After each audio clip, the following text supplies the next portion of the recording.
Welcome to day 2 of H2K2.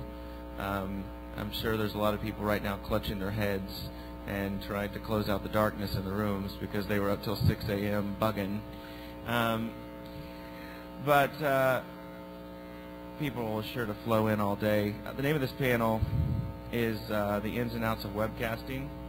And to my left we have Lynea Diaz-Hagan, who is with NYC Indie Media, as well as Tarikh, who's with NYC Indie Media, and I believe the third panelist who's on his way is with NYC Indie Media.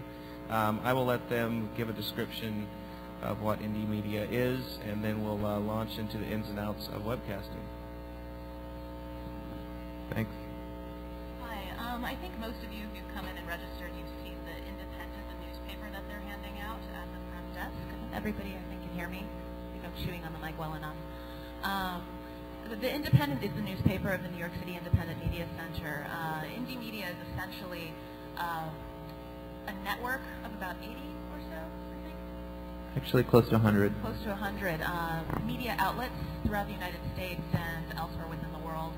And it's basically an organization that is structured on anarchist principles, consensus-based decision-making, and is primarily unified in that people believe that if you are the media. Every individual creates their own media by participating and making it themselves. So, sorry, I just noticed our person here, Kevin, is on his way up now, which is great. So essentially, that'll just give you a little idea of where we're coming from. We have a webcast that has been going on for about 2 years now, and while we'll talk about the technical aspects of the ins and outs of webcasting, we definitely would like to talk a little bit about using webcasting as an alternative communication tool, thinking of it in a different way from the way people deal with radio broadcasting, and I think, to be honest, our own personal agenda and why it is that we're drawn to webcasting as a medium for activism. So we're now joined by Kevin Prichard, who helped start the Webcast Sound Collective with me 2 years ago at the Independent Media Center.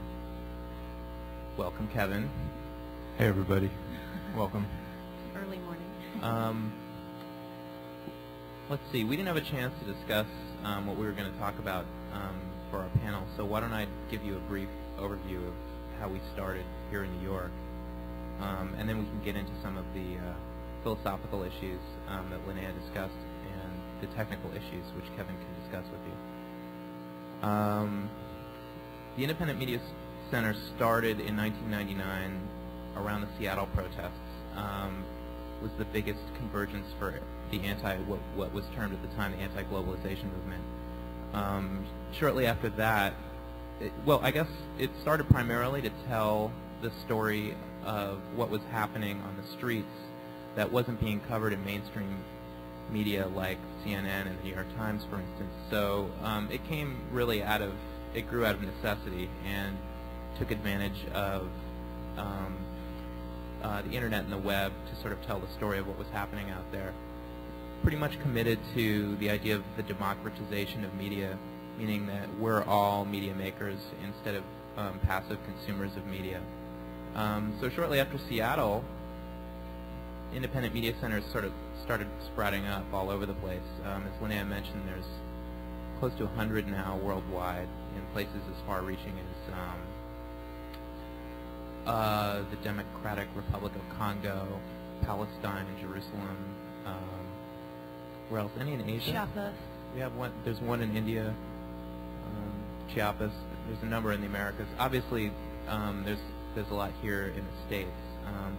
I guess New York is one of the bigger ones. Does that sound? You think so? Perhaps one of the more active ones in terms of all the different media groups. We produce a monthly newspaper in addition to the regular webcasts. Again, as Lynea mentioned, in which you probably saw a registration, pick up a copy, and you'll sort of see where we're coming from. The site itself is sort of organized around the idea of open publishing, meaning that anybody can post an article to the site itself, and there's open commentary for all the publishing on the site too. So, as I said, we started in about August of 2000 here in New York. That was before we had a space. And in September of 2000, or I guess right at the end of August of 2000, Emmanuel Goldstein, who some of you may or may not know, who helped organize this conference, was nice enough to donate some space to us here in New York. So after we had free space, for those of you that aren't from New York, space here in New York is a premium, and it would actually be impossible to do what we do without the donated space. Seeing as how we're a volunteer-run organization, and we all give our time freely.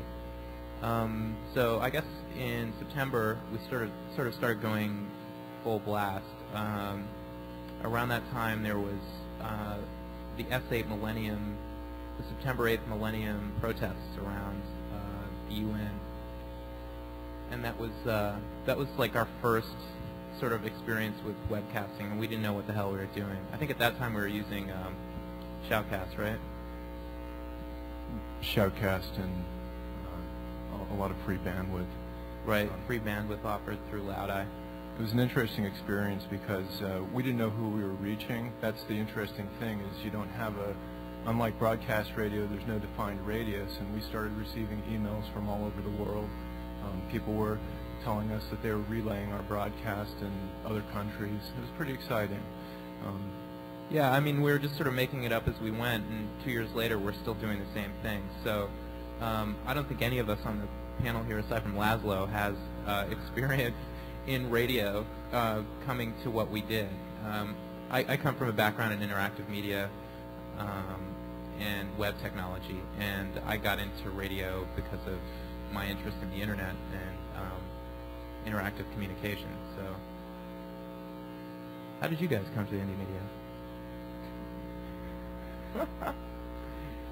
Well, actually it was through radio. I saw a lot of interesting things happening at the end of 1999, or heard a lot of interesting things through the radio. I was really intrigued with what was going on in Seattle, and I was hearing about this thing called indie media. I was pretty excited by it because it seemed to me that there was some sort of an insurrection going on the streets, and it was being covered online through the internet. And this was very exciting because, as we all know, the internet has this, it's always had this great promise of, open technology, easy access to. Is there an echo in here? And so I was hearing about indie media through my local radio station, WBAI, and I thought, this is really exciting, and I want to get involved in it because I think it's important for ordinary people to hear about what's happening on the streets that the mainstream media isn't presenting. And I was hearing on the radio these really great things, and at the same time, over on CNN, they would just have like a close, tight shot of a few, rowdy protesters, or what they called rowdy protesters, and I thought, this is ridiculous. This is not what I'm hearing. They're presenting this highly edited view. It really enraged me, and that really propelled me to want to get involved and to come and do what I can. And I have a background in audio, recording and engineering and that sort of thing. So I thought, I'll just show up in Philadelphia for the Republic Convention and see what kind of help they need.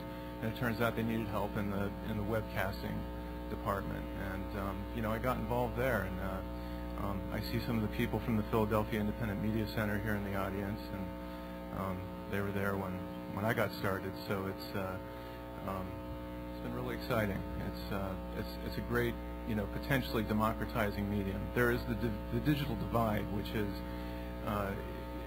a problem, as as everybody knows, that it costs as much to receive the signal, almost as much to receive the signal as it does to send the signal, at least in terms of the equipment that generates your so-called web radio broadcast, and that's a bit of a problem. But I think that's going to change over time.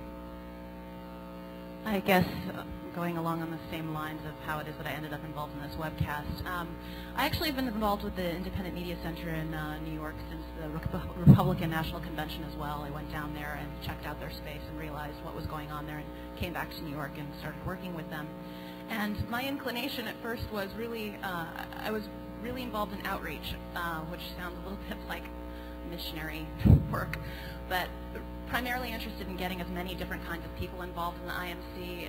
It's really an environment where DIY predominates. People who are the most comfortable with themselves, the most aggressive, the most willing to kind of look at a project and just say, sure, I'll do whatever I can and go for it, are the people who flourish in an environment that is A, all volunteer run, and B, based on how much work you can get done collaboratively with very, very little resources. So it was kind of important to me to figure out how do you bring people into this fold who may not feel initially extremely comfortable jumping into this environment, but also without hand-holding. Because I don't think that you can have a genuinely democratic environment that is representative at all if you don't find some way to deal with people who don't feel like the tools are theirs already and under their command. It's a simple process of helping people feel empowered, however trite that word might be. So I got involved with the Outreach Working Group and was working with them for a while, but kind of felt that I was floating without a particular working group. The New York City Independent Media Center, as most of the independent media centers in the States, has a number of different working groups. There's video, tech, audio, in our case we call it the Sound Collective, print, and then various ones to keep the organization running. And I was trying to figure out what working group can I work with that is going to help people feel comfortable. And the print team, which is extremely consistent and does great work, they have a newspaper every single week. Ultimately, that's a medium that people who most feel, they have workshops that encourage people to write, but it's a one-way medium. People write and you read it, and it goes out that way, despite the fact that it is open and many people can come in and participate. And I felt it was really important to kind of get back to something about democracy, being that people who are speaking, that's part of democracy, having people involve themselves, that the community actually can speak for itself. And I think that radio or webcasting or an environment where people can use their voices is one of the few ways that people can feel comfortable coming into a space and working with a tool that they use every single day to say, this is what I'm about, this is what's going on. And it's also pretty immediate when you have something going on in the street where you can just record something and then play it. And if you'll humor me, I'd like to read a quote from Bertolt Brecht just to make the point about the potential of webcasting, not necessarily internet radio, but I'll just read this. Radio could be the most wonderful public communication system imaginable if it were capable not only of transmitting, but of receiving, of making the listener not only hear, but also speak. And this is written in 1932. Bertolt Brecht had written a number of essays on radio and film and was specifically seeing how radio was quickly becoming a tool of propaganda and quickly, despite the fact that it had the potential to be a two-way medium, becoming one-way distribution and not about interaction. And I think we're kind of at a similar point. Not quite the same because the molecular structure of the internet makes it possible for many different people to kind of look for their own voice. So I don't think we're at a point where we're going to have mass distribution where everybody is listening to the same filtered material. But with the Recording Industry Association of America, the latest copyright rules that they're bringing down on people who are doing webcasting, and just the various hurdles that people have to get over on a personal level, not assuming that webcasting should be like radio broadcasting. How do we undo the idea that it should somehow mimic a form that we've heard all of our lives?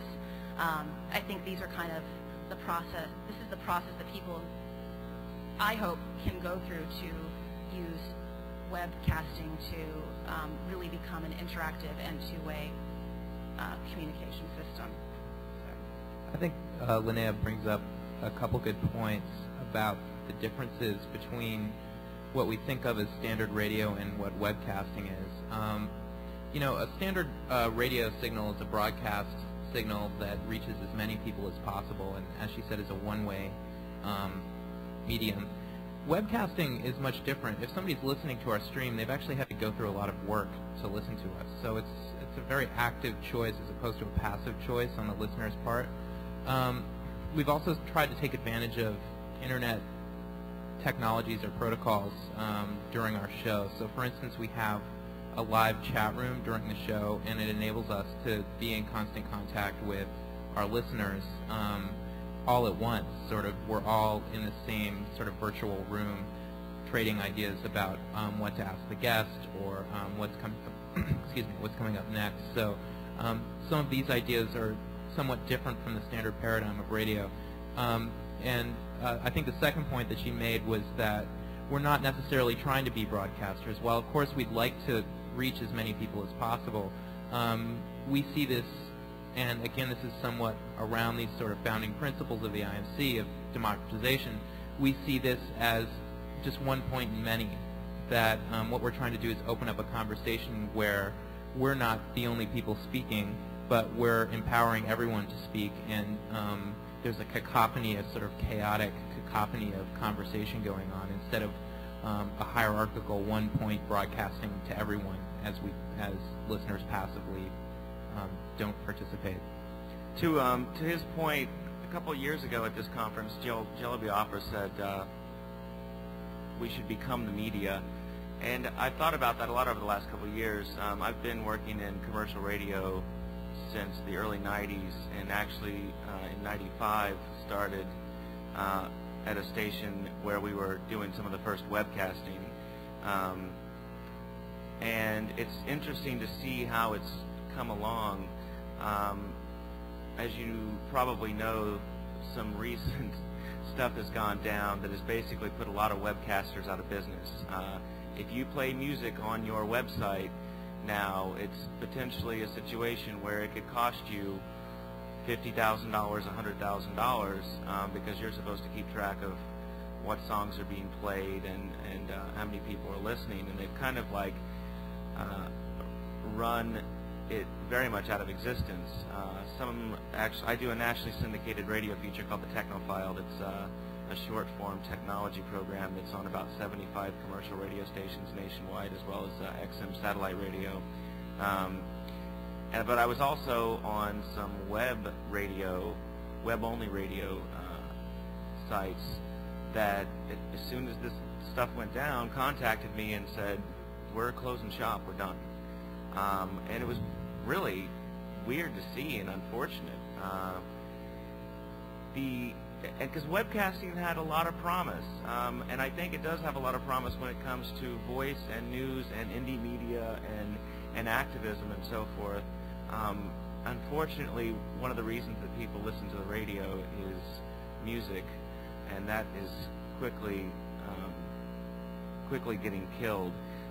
One thing I will say, just from being a radio journalist, about becoming the media, and technology has come along such that mini disc, MP3, video recording devices are inexpensive, and people are recording things like, I don't know, the beating that occurred recently by the police. When this kind of stuff gets posted to the web, as they were saying, it's not all that infrequent for the normal press to pick it up.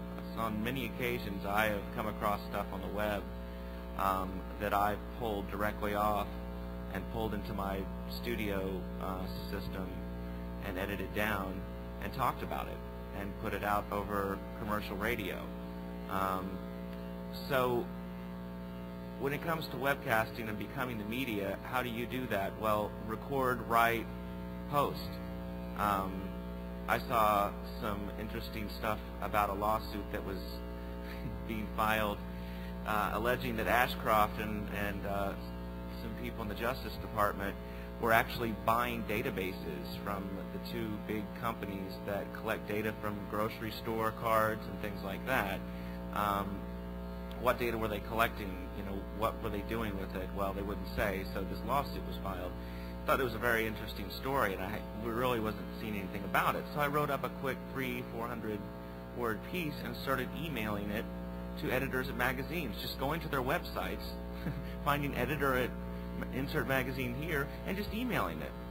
And they get it, and they're like, wow, this is kind of interesting. And it got published in a commercial magazine. That's how you become the media. If you see something interesting, there's something that you're interested in, write it up. I mean, I've only been writing for magazines for the last couple of years. I now write for Playboy magazine every month. Is that these guys are hungry for interesting content, and people in this room have interesting content. You just need to make those commercial publications aware of it, because otherwise they're going to just keep taking the PR, the press releases, and the shit that they get from the press junkets when PR people go party them and basically hand them a story to print. I think just to expand on the RIAA thing,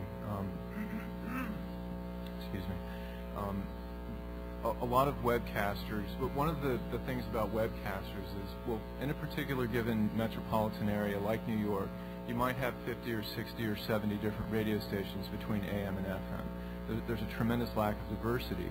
But online with webcasting, there are tens of thousands of stations. Anybody with, you know, a minimal amount of bandwidth can set up a webcasting radio station. And what the RIAA is threatening to do is to charge each one of those exorbitant fees per listener in order to play licensed works. And that's threatening to put a lot of people off the internet. And these people don't even run broadcast, they don't even run advertising. They're just out there to put out music that they enjoy and that they hope other people will enjoy.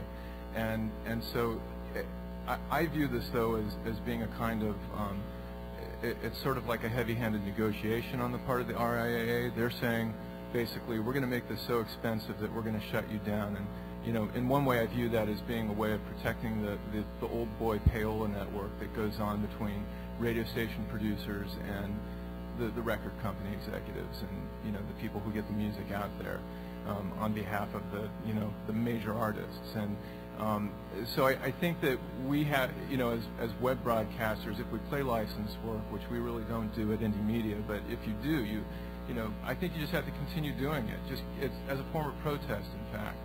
Just like people continue to download. It's one way of looking at downloading MP3s through GNU-Tella or, you know, the different networks, is that, you know, it's also a form of protest in addition to getting the music that you like. It's a way of negotiating. We don't have a whole lot of power in Congress. We don't collectively pool our dollars the way that the record companies do, and so we don't have you know, we don't have a big lever in Congress to say, well, we'd like a law passed now that you know, supports what we do. It's probably not going to happen that way. But if we continue to use technology to our advantage to make sure that our end of the bargain is at least, you know, recognized, if not exactly, you know, paid off in Congress, then, well, you know, maybe things will start to swing our way. And you know, that's what I'm hoping for. So webcasters, just keep broadcasting the same old thing. You know, if it comes to the licensing actually being final, I say just keep doing it and let them come after all of us. Let's tie it up in court for years and let's just keep on doing it. You know, the whole the tenor of the debate around copyright issues seems to be misframed. What usually gets discussed is whether or not we're ripping off artists when we download MP3s or don't pay royalties for playing their music over the web. But in reality, the people that are really ripping off the artists are organizations like the RIAA, the Recording Industry Artists Association. What does the RIAA really protect? It protects the artist's copyrights, but the artists, if you're signed to a major label, you no longer really hold your copyrights. Actually, what you've done is you've sold your copyrights to a few large media conglomerates like Time Warner, for instance. So what they're trying to do is protect their investment. They want to get as much money as possible for every play and sale of a piece of music. So Napster and Nutella scare the hell out of them. Most of you are probably familiar with Courtney Love's tirade a couple years ago against the RIAA, where she essentially said she loves Napster because artists aren't getting money from the labels anyway. And we could sort of go off and discuss how artists get screwed from the labels, but I just wanted to mention that when we say that we're trying to play music royalty-free, we're not really trying to screw over artists. It's that the laws have been designed or sort of misused at this point to no longer represent artists' rights. I wanted to talk a little bit about the history of copyright and web streaming. for those of you that don't know, in 1998, Congress passed the DMCA, which is the Digital Millennium Copyright Act. And again, this is legislation that's primarily addressing the needs of industry and not of artists. Traditionally, over-air radio broadcast has paid a royalty of 3% to artists that whose music they're playing, and that gets paid out through ASCAP and BMI. Songwriters, the composers.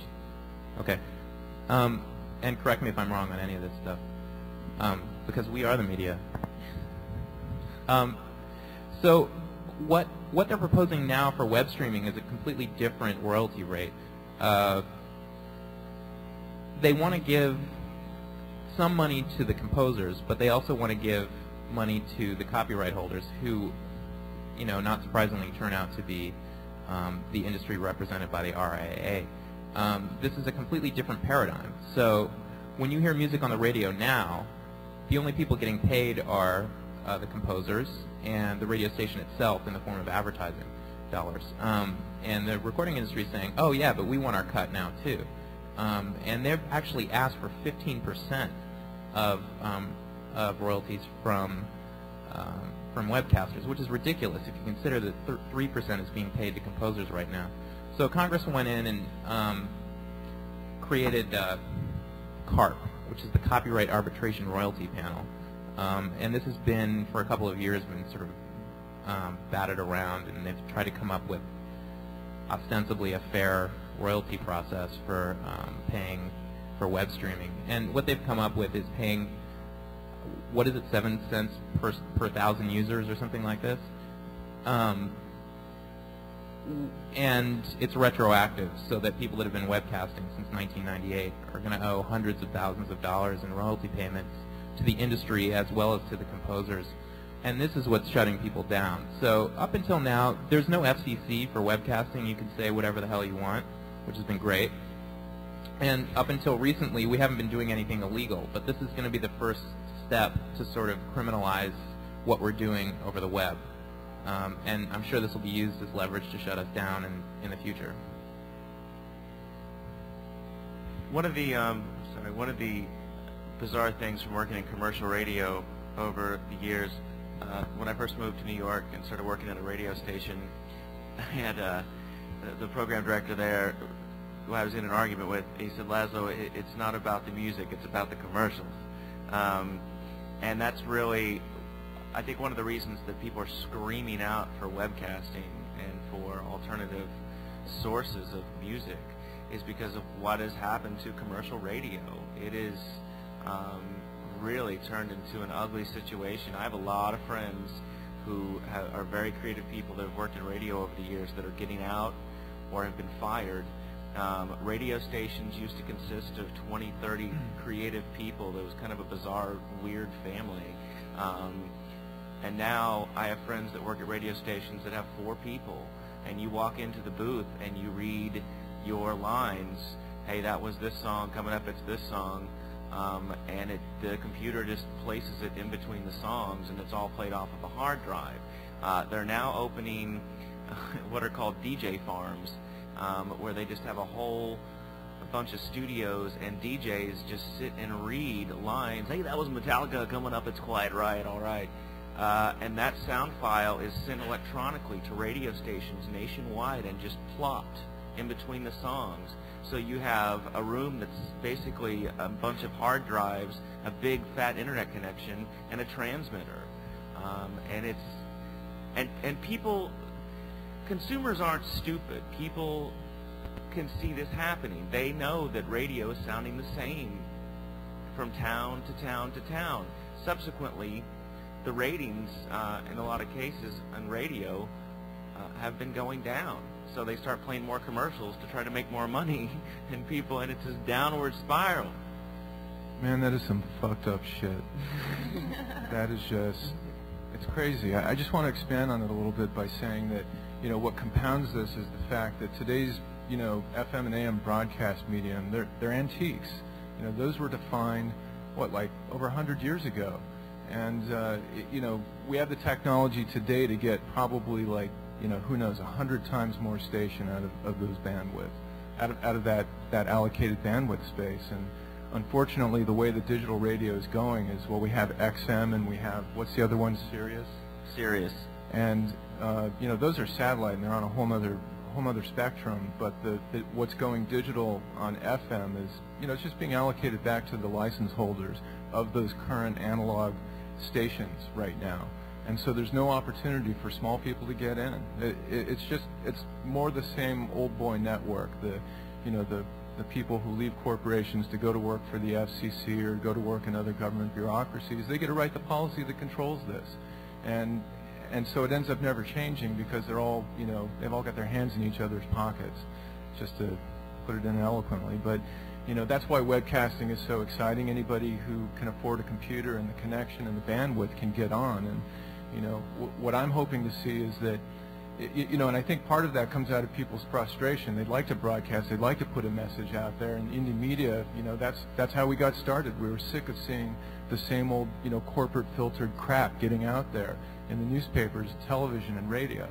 And, you know, we don't want to see that anymore. But unfortunately, webcasting is restrictive in that it requires a computer and an internet connection in order to receive this. And even then, it's not very reliable. It's not like a $5 FM radio that you can just pick up you know, your local 5 and dime and listen. And that's why I'm hoping for more collaboration between webcasters who, you know, want to invest the time in putting together a coherent message, and between LPFM broadcasters, pirate radio broadcasters, shortwave broadcasters, and I think there's a lot of potential there. And I haven't, you know, occasionally during some of the indie media events where we have coverage on the streets of different protests and insurrections around the world, there will be different stations in Europe and maybe Canada who pick us up, and some LPFMers in the United States who pick up our web stream and they'll broadcast it locally in their metro area. And that's a really exciting thing, because it means instead of 1,000 or 2,000 people hearing it, that potentially 10,000 or 100,000 people are hearing that message. And that's really important, because you know, we need to bust out of the limitations that you know, government and corporations are imposing on us. I think it's incredibly important, because, you know, we need to get our message out too. We don't want the paid-for advertised message to get out there as well. Yeah, I mean, one of the dangers of traditional media, mainstream media, is that the barrier for entry is money. It costs a shitload of money to make anything that's broadcast ready for television, or it costs a shitload of money to set up an antenna and broadcast a standard radio signal to people's homes.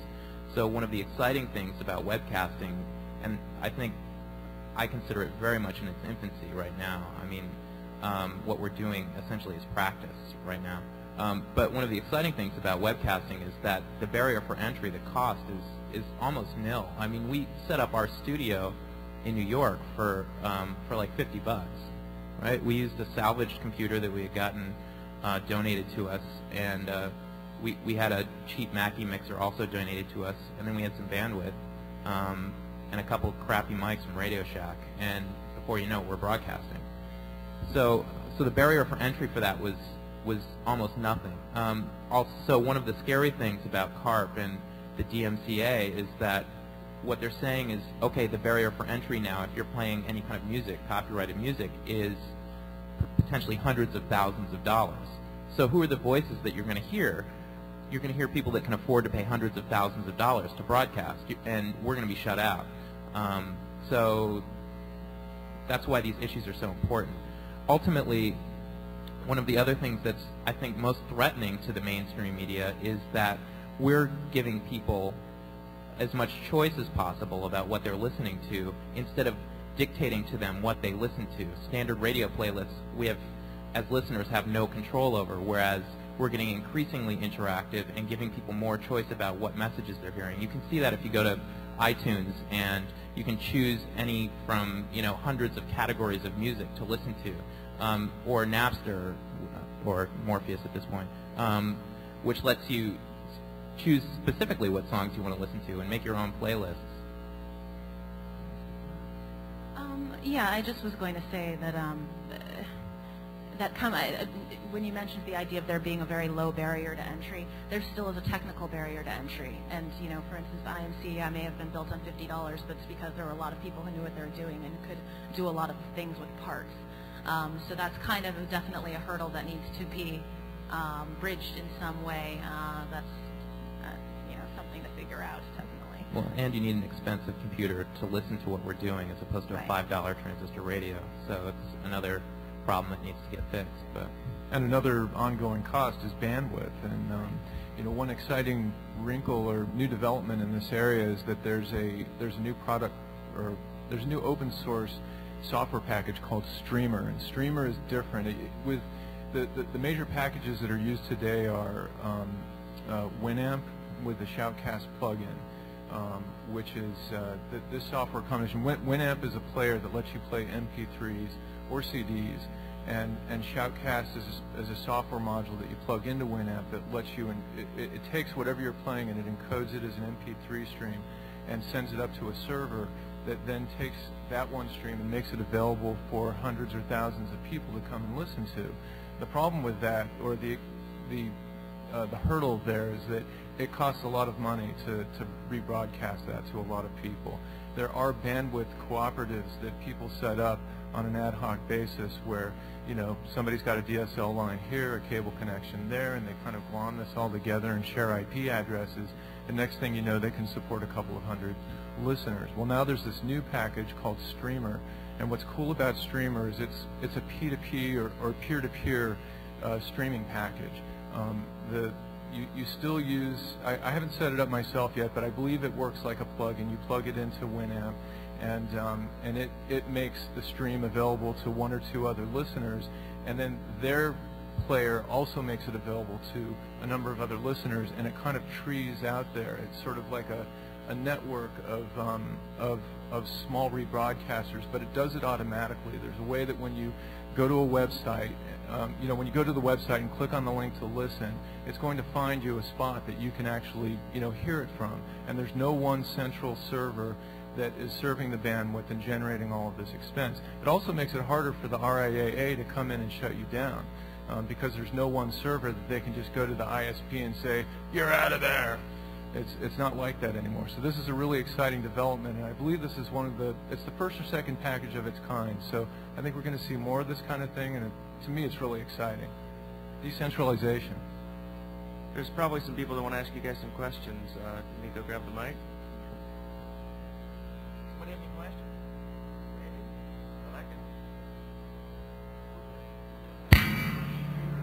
Yeah, it's just called Streamer. I think if you go to Google and just type in Streamer, there were some articles about it on the website Slashdot recently, SLASHDOT.org. And if you just type Streamer into their search box, you'll see some articles and discussion come up about that. Actually, I'm familiar with that because I'm also presented with the current issues at hand. And so someone recommended, I don't know if it was called Streamer, but it's on the same principles of peer-to-peer streaming. But a major problem I found is users having different, levels of technology available to them. Some are on a modem, and some have just this crap-ass computers from like 4 years ago. Some still like run 14.4 for some unknown reason. Yeah, I know. I'm like, I'll give you $20, go buy a 56K. But I mean, do you think like those kind of problems, I think right now can really inhibit? I'm not too really deep in knowledge of the technology behind the streamer technology, but do you think that because of user level technology, it can be inhibited? Are you asking that with varying levels of technology at the user's computer, the different speed of connection? The speed of connection that a user has definitely been a bit of an issue because some people have T1, some people have 28.8 modems, 14.4, and you need to have like a really low quality slow stream in order to serve those people. And what we do at Indie Media is we run a high quality stream for people who want to relay us or rebroadcast us on the radio, and we run a really low quality stream. It's a 16 kbps stream, which can be picked up by people with a 28.8 or a 33.6 modem, and so there are ways of addressing it like that. What we use to do that on one computer is a software package that runs under Linux, and it's called Dark Ice. and Dark Ice has the unique ability to generate multiple streams at the same time. I highly recommend it. It's most of the bugs are shaken out of it, but it does need to run on a Linux computer, and that's also a technical hurdle. I guess it runs on Linux. Sorry. I haven't tried to compile it on BSD, but I imagine that you can. Actually, I wanted to respond to that question too. I think one of the points you were asking was what's sort of the technological barrier for entry for listeners, and probably a corollary would be what's the technological barrier for webcasters like ourselves, right?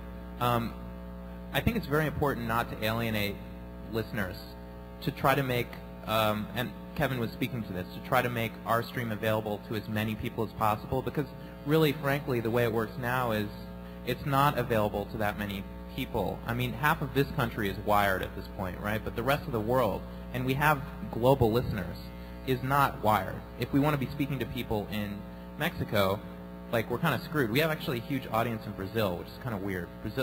Brazil's like all over the internet radio tip for some reason. I don't know if you guys know that, but so no. I mean, we don't want like a techno elitism where we're requiring people to have very expensive equipment to listen to us. We want just the opposite, which is to have incredibly crap-ass equipment that's able to listen to us. You know, they're pulling out of dumpsters and stuff, because that's sort of our philosophy.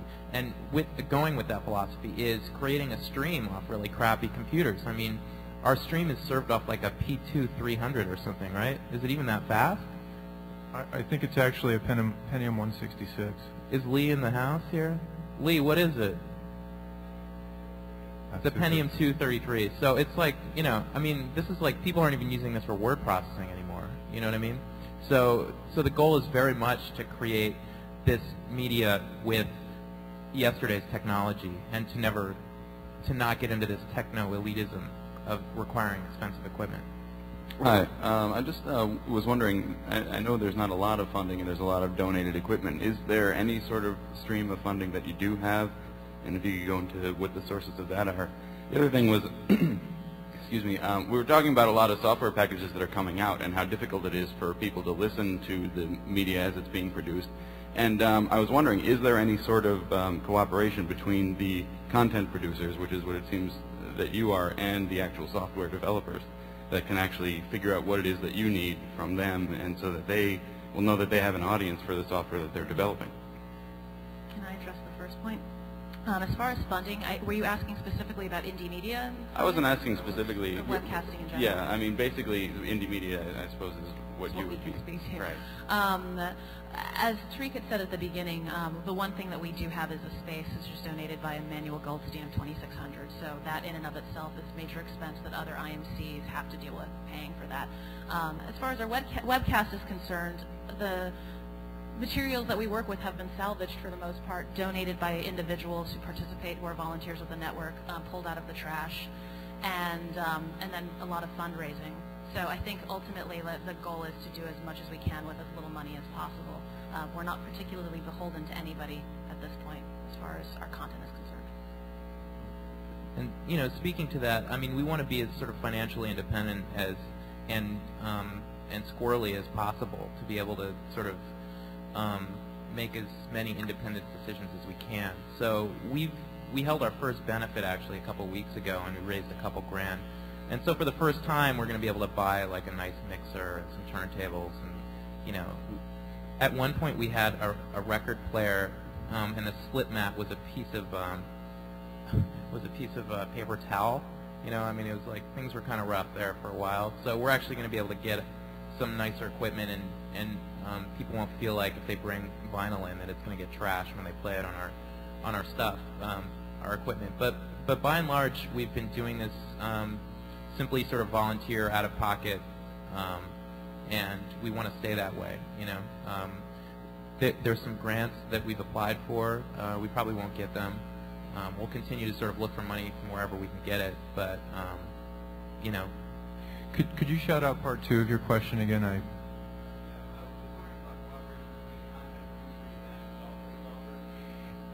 There's another plugin that we've been talking with the developers. It's called I'm drawn a blank. Haven't had coffee yet, but yeah, we were emailing back and forth and saying it'd be really nice to, see levels on the screen, even in text mode with end curses or something like that, which is just a way of displaying text at on the screen. And and they were more than happy to accommodate as long as they had the time. The people who develop most of the software out there are doing it on a volunteer basis. They don't get paid for it. That's the double-edged sword of open source software, of course, that, people do it when they have time to do it, but sometimes they produce really great things and we all benefit from it. And I think it deserves our support. So go to Free Software Foundation, check out their website and make a donation if you've got the cash. We have about 3 minutes left. Let's see if we can get a couple more questions in. With a lot of the file sharing software out there now being kind of a lot of the services, everything being isolated by the record industry and them starting to like attack people now by prosecuting them and going after individuals, what's being done to maybe create a pool of music that everybody can play, or some sort of like, I don't know, pool where everyone can come and draw music out of that and just play that like all radio music? That's a great idea, actually. And I don't know if there's anything that's been started up like that, but I do know that there are artists who make their work available for general, download and listening on, websites like mp3.com. Sorry, that's not an endorsement, but there are an awful lot of download sites out there that seem to have, relatively promiscuous policies in terms of sharing those works. Even though they're probably copyrighted, I don't think they care if you play. But in terms of, artists identifying themselves as saying, hey, you can play my music anytime and I don't give a fuck, that's a great idea too, to, maybe build an organization in that direction. Sure. Yeah, there is some movement towards a new standard of copyright, and there's an acronym for it that I can't remember. I actually had a piece of music released under it, so I should know. But it's out there. People are thinking about new sort of. I mean, copyright law is sort of crumbling around us in the 21st century. You mentioned Lawrence Lessig, so it's not the GNU public license. It's not the copyleft. It's something else. I don't know. I'm sorry. I don't have it up. We have time for one more question. Hi. I'm part of a station called rantradio.com, and we set up a website. It's basically a streamcasting graveyard, and that's at www.smokehouse.com, and we're basically trying to show the impact that CARP has had on the webcasting community, and it'd be great if you could try to support that and try to help us out. Great, thanks. Can we get another question in before we're done? Anyone? Was there a question up front here? The question was how many people can listen to our webcast? I think, well, for what we're doing, we can support up to about 1,000 listeners on one server. We're sharing bandwidth with some other folks, so we have a pretty good deal worked out. But under extreme circumstances, we can go over to another server and maybe support up to 2,000 listeners. But on a weekly basis, it's never that high. It's just during the major events. We're also operating under a different paradigm. We're not trying to do simply just sort of ephemeral real-time radio, but we're trying to archive our pieces as much as possible and keep them in a regular rotation so that these things live on beyond the single moment that we're actually doing them. And the main website for our organization is www.indiemedia.org, INDYmedia.org. Go and check it out. And we're nyc.indiemedia.org. Yeah, and stay away from proprietary formats like Reel and QuickTime. There's a lot of free, open protocols out there, such as... in addition to MP3, which is actually something that I believe has patents surrounding it, there's also Ogg Vorbis, which is in its nascent stages, but it's taking off as a streaming format. One other thing that we do just to help people get online, there's a lot of really crappy players out there. We create links to serve the MP3 streams to Reel players and QuickTime and Windows Media Player, just because a lot of these players, when you have them loaded on your computer, they're all struggling to take over the MIME type association, which means when you click on a link, one player wants to respond versus another. So if you're going to be running a web radio station, I think it's a good idea to provide as many different links to your one stream as you can for the different player types, because they're all fighting with each other. And it's a stupid fight. It's just another part of this whole fight over money. All right, we're out of time. I want to thank all our panelists. And your website is? www.nyc.indiemedia.org. Excellent. Coming up next,